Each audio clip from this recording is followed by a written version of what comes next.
देख रहे हैं सिंहासन, क्योंकि आज पूर्वोत्तर में भाजपा का जलवा है। रुझानों में त्रिपुरा और नागालैंड में भाजपा को बहुमत है। लगातार आपको अपडेट दे रहा है सुबह से ही फास्ट इंडिया न्यूज पर। आप अपडेट देख पा रहे हैं कि नॉर्थ ईस्ट में किसका जलवा नजर आ रहा है, रुझान क्या कुछ कह रहे हैं और किस तरह की अपडेट है। नागालैंड में भाजपा को बहुमत है तो मेघालय में एनपीपी सबसे बड़ी पार्टी।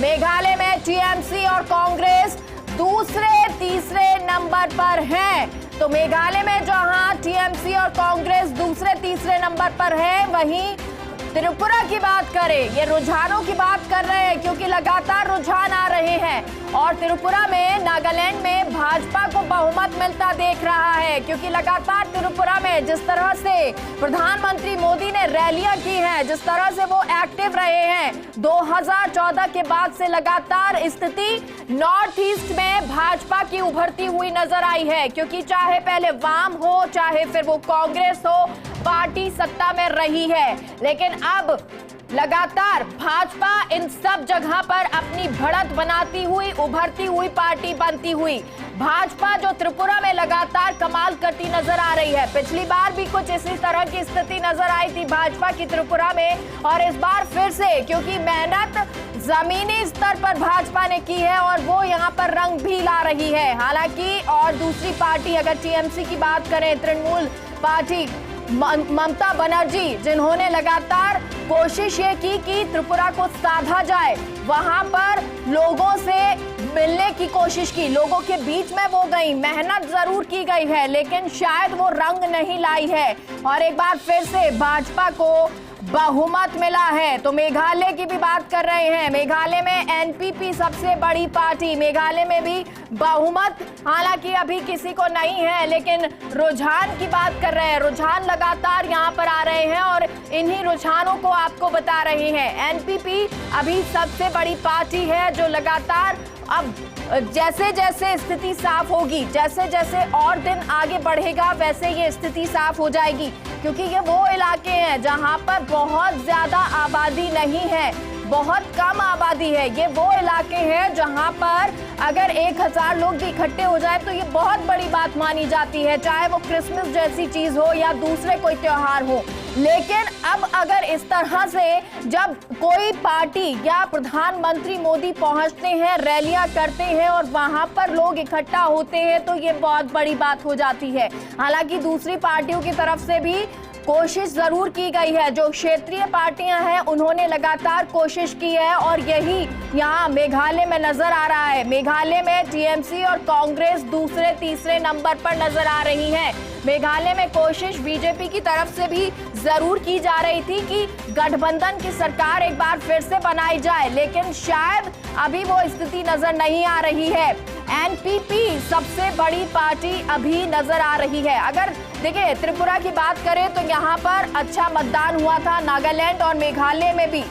नागालैंड में जहाँ 86% के आसपास मतदान हुआ था तो मेघालय में भी 76% के आसपास मतदान हुआ। तो ये बता रहा है कि जो नागरिक हैं, वहाँ के लोग हैं, वो बड़े जागरूक हैं और इसको लेकर लगातार मतदान भी उन्होंने किया है। लेकिन अब इस मतदान के बाद जो आज रिजल्ट आ रहे हैं वो रिजल्ट किसके पक्ष में जा रहे हैं। त्रिपुरा की बात करें तो वहां पर राजनीतिक हिंसा भी नजर आई थी और उसमें अव्वल भी नजर आया था, लेकिन उसके बावजूद शायद लोगों के दिलों में बीजेपी बसती हुई दिख रही है और वो नजर त्रिपुरा के रुझानों में आ रहा है जो बहुमत में दिखाई दे रही है। मेघालय वो जगह है जहां पर ईसाई बहुल इलाका है, लेकिन उसके बावजूद शायद बीजेपी उनमें एक अपनी जगह बनाने में कामयाब हो जाए। हालांकि एनपीपी, टीएमसी और कांग्रेस अभी दूसरे तीसरे नंबर पर चल रही हैं, लेकिन क्या मेघालय में जो टीएमसी कोशिश कर रही थी साधने की, क्या वो वहां साधती हुई नजर आएगी, ये भी देखना होगा। लेकिन ये क्योंकि आपको बता रहे हैं त्रिपुरा और नागालैंड में तो भाजपा का रुझान आगे बढ़त नजर आ रही है। त्रिपुरा की कुल सीटों पर अच्छी खासी वोटिंग हुई थी, मतदान प्रतिशत अच्छा था, मतदान प्रतिशत जो है उसका अब नजर भी आ रहा है कि किस तरह से ये असर दिखाने लगा है, यानी कि जो लोग जागरूक थे वो जागरूकता और उसका असर अब नजर आ रहा है।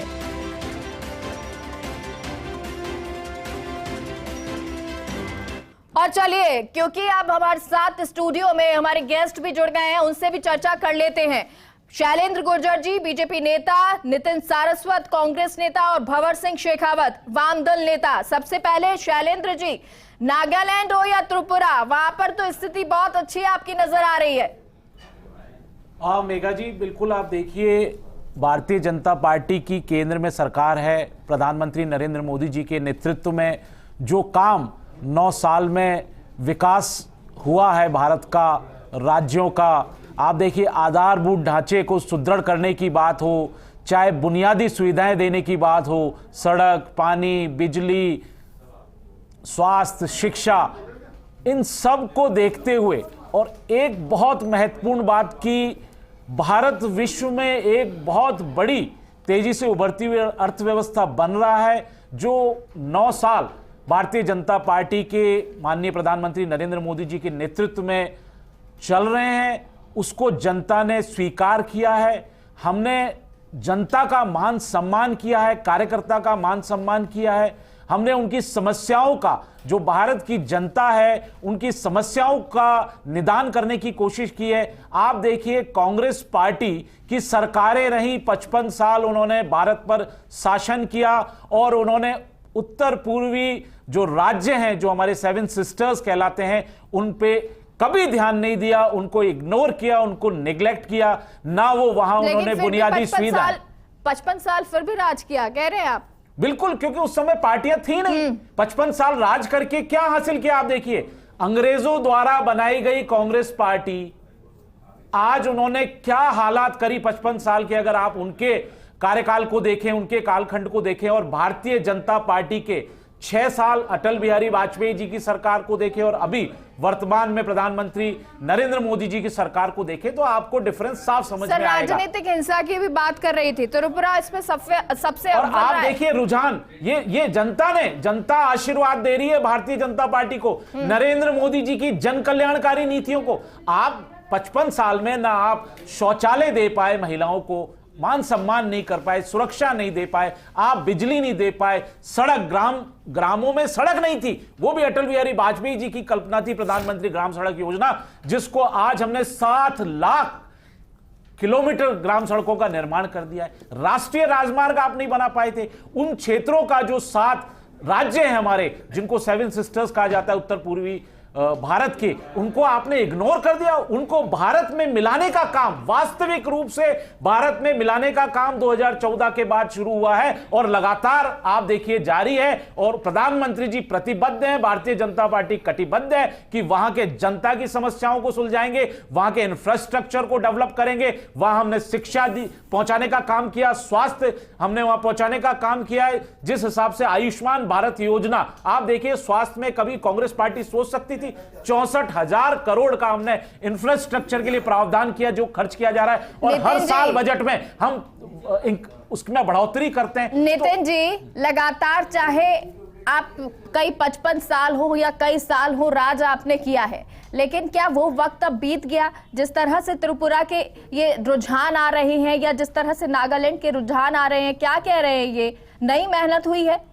देखिए, मैं सबसे पहले कहना चाहता हूँ कि अभी जो शुरुआती जो रुझान है वो अभी शुरुआत के ही है, तो उस पर मैं कमेंट अभी धीरे धीरे जैसे आगे बढ़ेगा, हमें पता है कि ये रुझान बदलेंगे। लेकिन मैं जैसे मेरे साथी बहुमत में आ रही है रुझानों में। सर मैम, अभी कई बार ऐसा हुआ है कि बहुमत दिखा रहे हैं, उसके बाद में रुझान बदल गए हैं। ऐसा हम इस स्टूडियो में भी कई बार हम लोग बैठ के बातचीत करते हुए भी देखा है।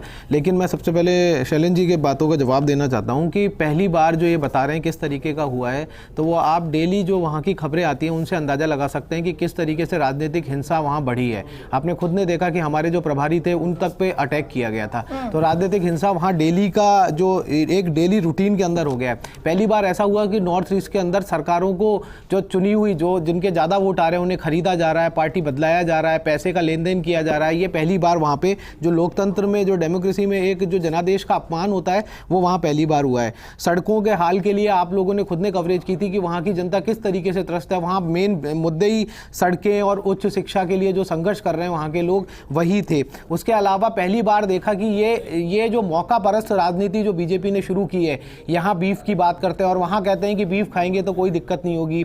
यहाँ रेवड़ी कल्चर की बात करते हैं, वहाँ कहते हैं कि हम सिलेंडर मुफ्त देंगे, स्कूटी देंगे, 5 रुपए का खाना। तो ये जो मौका परस्त जो, लेकिन लोग तो विश्वास कर रहे हैं ना नितिन जी। मैम जो हो रहा है या नहीं हो रहा, ये एक जनता के सामने ये जो बीजेपी के जो दोगुला चेहरा या दोहरापन है, ये जनता के सामने है कि किस तरीके से ये दो मुंह रखे हुए हैं। तो कभी क्या फिर इसको ऐसे कह सकते हैं कि कांग्रेस ये विश्वास नहीं दिला पाई कि ये दोगली है बीजेपी? देखिए मैम, कांग्रेस पार्टी पूरे अपनी जी जान से वहां लड़ी है, जनता के मुद्दों को उठाया है। अभी मैंने कहा कि ये रुझान है, धीरे धीरे ये रुझान बदलेंगे, क्योंकि जो दोगुला चेहरा है, जिस तरीके की राजनीतिक हिंसा ये किसी से छुपी नहीं है।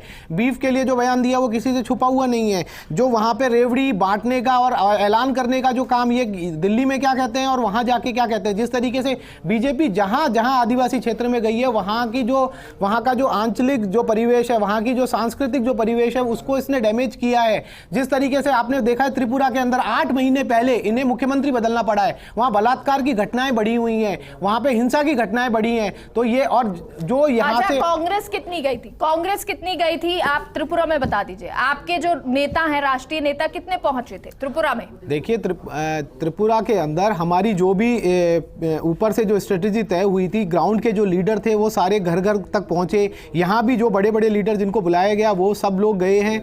8 महीने पहले जब इन्हें अपना मुख्यमंत्री बदलना पड़ रहा है, तो आपको समझ में, मोदी पहुंच रहे हैं वहां पर, आप कह रहे हो कि हमारे जो स्थानीय लीडर है वो पहुंचे। हमारा जो मेन, आपने कांग्रेस पार्टी का हमेशा चुनाव का देखा होगा, तो जो मेन लीडर हमारे मजबूत हैं वो वहां पे प्रियंका गांधी पहुंची उन्होंने थी। कमान संभाली हुई थी। और वो मेन जो वहां के स्थानीय लीडर है, स्थानीय मुद्दे, हमने स्थानीय मुद्दे और स्थानीय लीडर के साथ चुनाव लड़ा है। और यहाँ पे इन लोगों ने दोहरापन दिखाया, दोगुलापन दिखाया है। मैंने आपको सारे फैक्ट बताए, अगर इनमें से कोई भी मुद्दा मेरा गलत है तो आप बताइए, कोई भी फैक्ट मेरा गलत हो तो बताइए। मेघा जी, मुझे तो समझ नहीं आ रहा कि कांग्रेस पार्टी के प्रवक्ता क्या बात बोल रहे हैं। जनता इनको आशीर्वाद दे नहीं रही है, भारत की जनता ने इनको नकार दिया है, इनकी विचारधारा, सिद्धांत, इनके नेतृत्व को नकार दिया है। मैं इनको त्रिपुरा की हालत बता देता हूं। अभी रुझान चल रहे हैं जिसमें बीजेपी 40 सीटों पर आगे चल रही है, सीपीआई-एम 9 सीटों पर आगे चल रही है, टीएमपी 11 सीटों पर आगे चल रही है। और कांग्रेस खाता खोल पाई है क्या त्रिपुरा में? पूछना चाहता हूं नितिन जी से, है क्या कोई रुझान? है क्या? नहीं है। त्रिपुरा में 2018 में भी भारतीय जनता पार्टी ने आईपीएफटी के साथ गठबंधन से सरकार बनाई थी और हमने वहां सुशासन देने का काम किया, विकास दिया। आप देखिए जितनी भी योजनाएं चल रही हैं, उन योजनाओं का लाभ बिना पक्षपात के उन लाभार्थियों तक पहुंच रहा है। चाहे वो आपने देखा होगा कोविड, जो ऐसे महामारी, 100 साल में महामारी का काल आया, ये क्या विकास कार्य है, उस पे बात करेंगे। हाँ, विकास कार्य पे बात करेंगे ना। आप देखिए जन कल्याणकारी नीतियां और विकास के आधार पर शैलेश जी ने एक भी बात का जवाब नहीं दिया। जितनी मैंने पूछी उनमें इधर उधर अपने आंकड़े गिना दिए, लेकिन एक भी बात का जवाब नहीं दिया। मेघालय का सुन लीजिए आप। मेघालय, चलिए आप त्रिपुरा छोड़िए, मेघालय का सुन लीजिए। एक सेकंड सर, एक सेकंड, भंवर जी का रुख कर लेते हैं। भंवर जी, इतिहास रचा था 2018 में, जब आपका वाम का जो किला था वो ढा दिया था। क्या अब उठने की स्थिति में नहीं है वामपंथ? नहीं उठेगा, इसमें कोई दो राय नहीं। और अभी बहुत मुकाबला किया है। आप ये समझ सकते, खाता नहीं खुल रहा। मैं आपको बताना चाहता हूं कि अभी जो हालात हैं त्रिपुरा के अंदर, जिस तरह की गुंडागर्दी वहां पर हुई है, लोगों को वोट देने से रोका गया है, फर्जी वोटिंग किया गया है, उसके बावजूद भी जनता आई है सामने। और रिजल्ट में अभी मैं आपको बता दूं, बीजेपी वहां पीछे है। जो चुनाव आयोग की वेबसाइट है उसमें बता रहे हैं केवल 27 सीटों पर अभी बीजेपी आगे चल रही है। कौन सी? त्रिपुरा में। और वाम का कितना खाता खुला है? उसके जो है 19 चल रही है, 11 सीटें जो है अभी उसकी यूएफटी की है। ठीक है, तो ये अभी स्थिति कोई क्लियर नहीं है। जो चुनाव आयोग की वेबसाइट है, बड़ा उलटफेर हुआ है। टीएमसी सबसे बड़ी पार्टी अब है मेघालय में। भाजपा का भी हालांकि अच्छा प्रदर्शन नजर आ रहा है, लेकिन उलटफेर जरूर है, क्योंकि एनपीपी आगे चल रही थी, अब टीएमसी सबसे बड़ी पार्टी नजर आ रही है। बोलिए भंवर जी।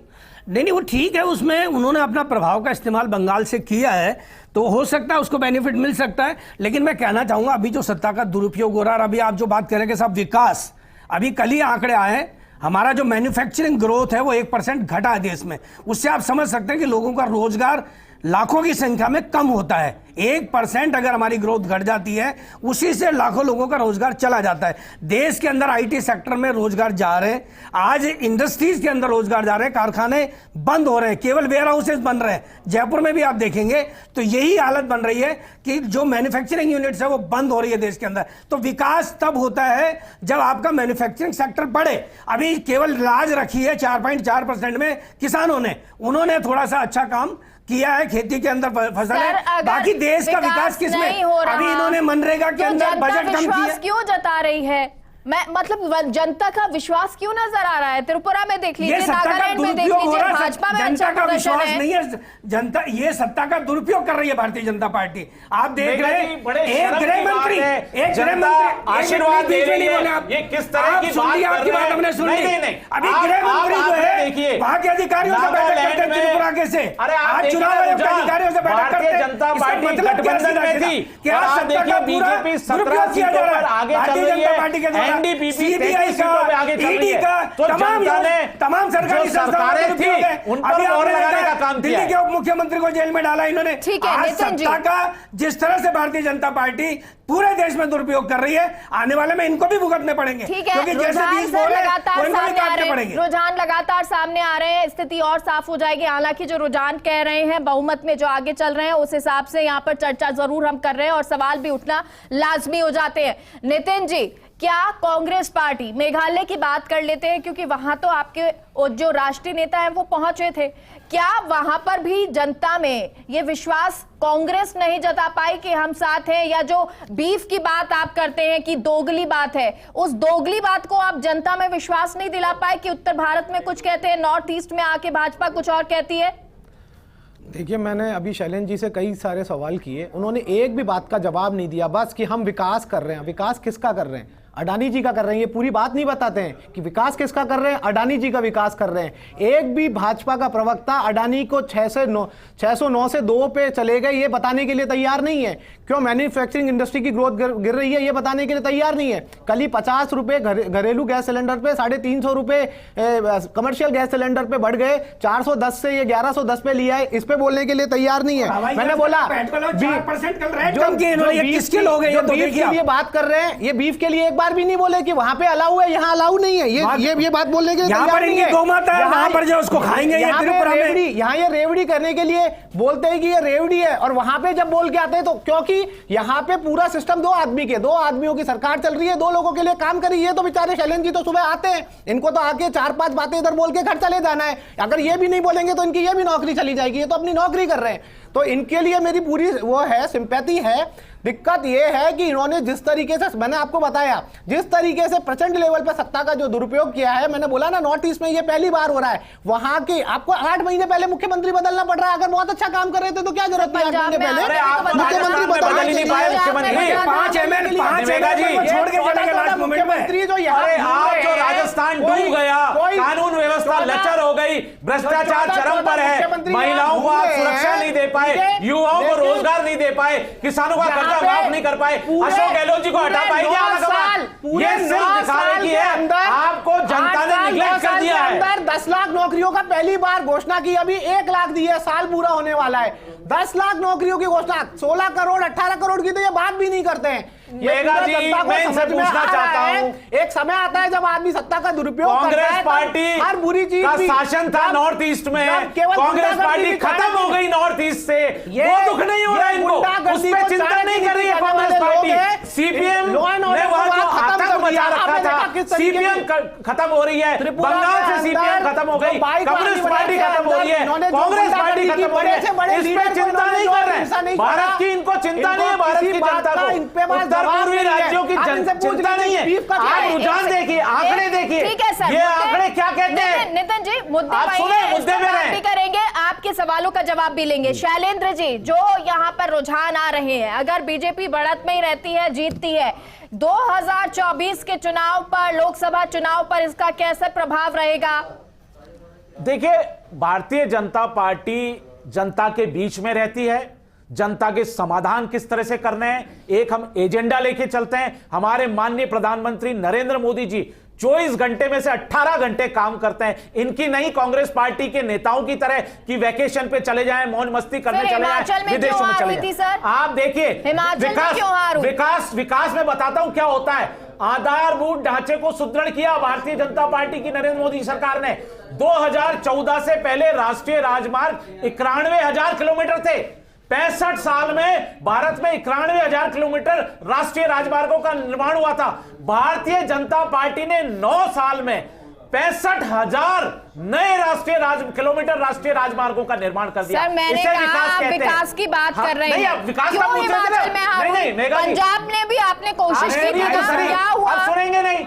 रेलवे का विकास हो रहा है, रेलवे लाइनें बिछ रही है, आधुनिकरण हो रहा है। अरे इसमें आपका क्या योगदान है भाई? कल 74 हवाई अड्डे 65 साल में बने थे। अरे नरेंद्र मोदी जी की सरकार ने 74 हवाई अड्डे बना दिए। आपने वहां सड़कें दी उत्तरी भारत में, तभी जनता ने आईना दिखा दिया। किसके लिए बना? अडानी के लिए ना। अरे अडानी के लिए हवाई अड्डे बना रहे हो ना। कांग्रेस पार्टी को जनता ने आईना दिखा दिया। अभी नई सड़क बन रही है, 2 रुपए किलोमीटर, जनता ने आईना दिखा दिया।